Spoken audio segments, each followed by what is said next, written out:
welcome back to my channel.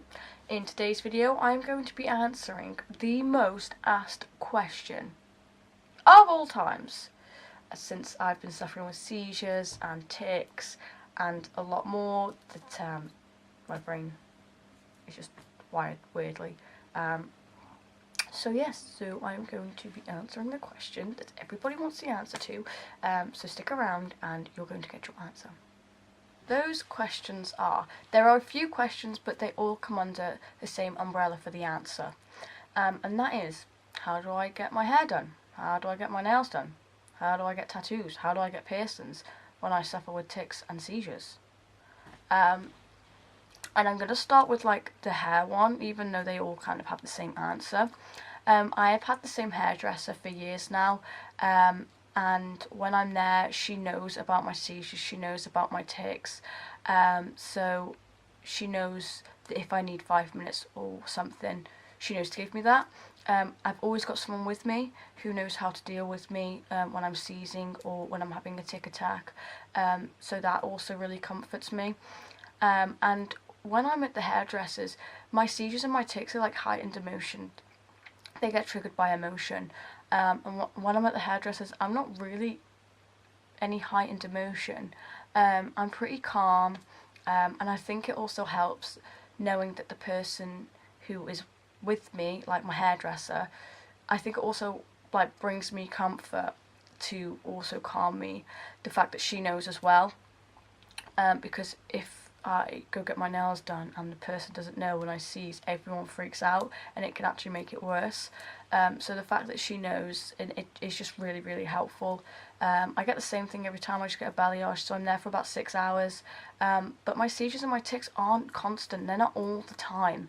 I can go one day and have 2-3 seizures and no tic attacks, and then I could go another day and have like 15 seizures, 6 tic attacks, and I'll be bedbound because it'd be too dangerous for me to do anything. And on days like that, even if I have planned stuff, I can't really do them because of how much I could like hurt myself or endanger myself. But on calm days, I'm okay as long as I'm with someone. So like my hairdresser and stuff, when I go, I'm not really any sort of emotion apart from just calm, which is the best emotion for me to be. And like I said, it's quite comforting knowing that the people around me know what I suffer with and know not to panic if something happens. And with the whole tattoo situation, I've only got one little tattoo on my wrist. I don't really like the tattoo. It was kind of done by someone who was trying to learn how to do tattoos, and I was like, oh, try it on me, and then it all messed up and I had to go get it fixed, and it just doesn't look right. But it's got a very meaningful meaning behind it, so that's why I haven't got rid of it. But when I got that tattoo, I went with one of my old mates, and I also went in my wheelchair, because some tattoos you have to stand for, some you have to lie down for, you know, different like things like that. And this one I could just comfortably sit in my chair, so if I knew that I was standing, or if I knew that I had to sit in a position that wasn't comfortable, that could like make me panic, which could bring me into a seizure. So I think the most comforting thing for me was being able to go in my chair. And the woman that was doing my tattoo, bless her, she was amazing, but I did tell her as well. I told her beforehand that I suffer with seizures, I suffer with tics, so if I just need to take 5 minutes, would that be okay? And she was like, yeah, take all the time you need. So in that aspect, I mean, I was only there about half an hour, so it wasn't really very long at all. I can definitely go half an hour without seizing or ticking most days. But yeah, I was in my chair, I was comfortable in my chair, I felt a lot safer in my chair, which I think brought anxiety levels down a lot. I made her aware of the situation, and other than that, like, that's how I got the tattoo that I've got. Like I said multiple times, you don't tic and seize 24/7, because I think a lot of people think that, and that's definitely not the case. I mean, I know I used to think that with other people, and then I got it myself, and it's just definitely not what actually happens. But yeah, I mean, that's how I got my tattoo, and that's how I would get another tattoo. So as far as my nails go, it's probably like one of the worst situations for me to be in. But like, I get my nails done at the same place, even though like they burnt me last time, so I might not go back. And all the people are Chinese, so they don't really speak much English.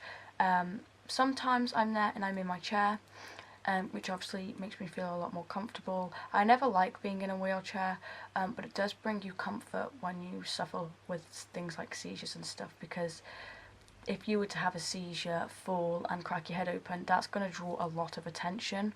And if you have anything like seizures, paralysis, FND, NEAD, or any condition like that, you know very well that attention is the last thing you want when something like that happens. So if I'm sat in a chair and I'm just normal and then I seize, nothing's going to really happen. I'll just flop a little bit, but it won't bring the sort of attention, and it won't bring the sort of damage that not being in a chair could cause. So when I'm in the nail salon and I don't have my chair, I'm always, like I said, with someone, mainly my sister, and obviously she's really good at knowing when I'm about to seize, when I'm about to start ticking really bad. She literally gets the smallest signs, so I'm always put next to her as well, so it's very, very easy to let her know, and then obviously she will tell them. But like I said, I'm only in the nail salon for like an hour, and I could go that whole hour, and most of the time I do, and not tick or seize. So it's kind of hit and miss, really. I can't control the seizures and I can't control the tics. If they happen, they happen.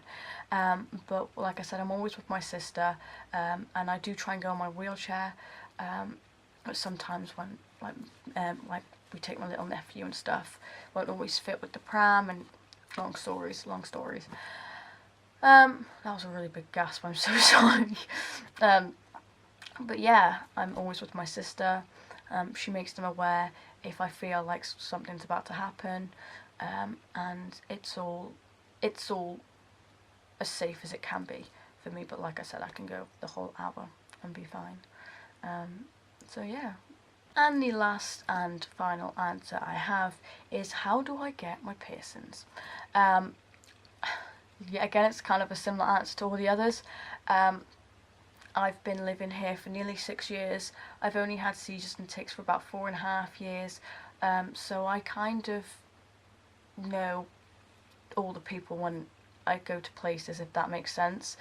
My little sister is piercing mad, so she's always getting a new piercing, and the person who does her piercings also used to do some of mine. Ages ago. I haven't had a piercing in ages. I don't actually plan on getting any more.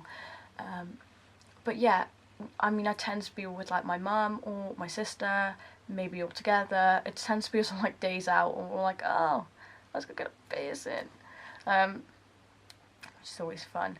But yeah, it's always really been the same person that does my piercing.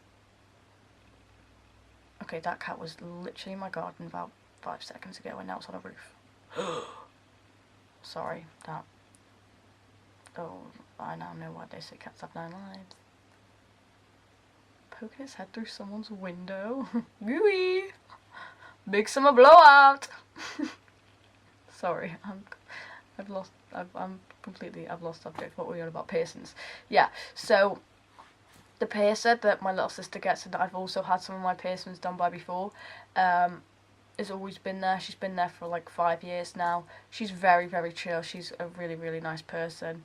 And like, if I'm to get like a belly button piercing, I got that when I was like 15 though, and I wasn't suffering with any of that, so I actually got that when I wasn't thinking. But yeah, you obviously like lie on a bed, so if I was to get like another like piercing like on my stomach, I'd be lay on a bed, so I wouldn't be in any danger if something was to happen. And like my lip piercing and stuff, piercings take literally a split second to do. They're not a long process. Literally, like, it literally takes like half a second to put the needle through. So for things like that, it's quite easy not to seize or tick, because even though I'm nervous and I've got emotions up here, balancing it out with the fact it's a split second thing, it's not going to go on forever and stuff like that, it like counterbalances a little bit. And like I said, I'm always with my mum mainly, and she is like the best person I ever know. Like she can tell me I'm gonna have a seizure before I'm even having one. You know, like she just knows. She knows me so well. And like I said, piercer that my little sister has, I used to get my piercings done by. She knows about my seizures and my tics because I've watched my sister get a piercing before and then I've had a seizure. But yeah, so she knows. And like I said, piercings are quite quick. So to not seize or tic, it's quite easy in that aspect.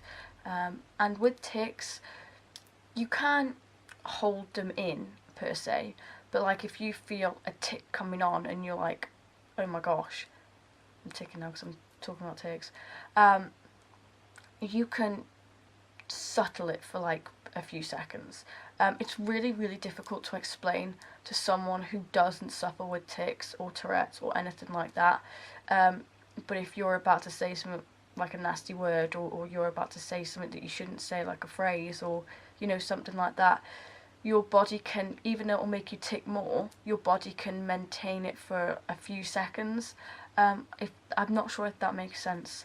It's really, really difficult to explain if you don't suffer with it. But yeah, that is how I get my piercings. So that is going to wrap up today's video. I'm sorry it's not very long, but it is a very, very highly asked question. Not necessarily here on YouTube, but just generally. I get it asked quite a lot. So I thought I would make a video, so if you're curious, you've got the answer. So yeah, I really hope you enjoyed this video, and I really hope this brings some information to you and answers your questions. Don't forget to comment and like this video, share it with your friends if you want to, and please, please, please don't forget to subscribe. I'm really trying to get to 250 subs by the end of the year. I'm new to all this and I've not been doing this long, so yeah, like I said, thank you so much for watching and I'll see you in the next one. Bye guys.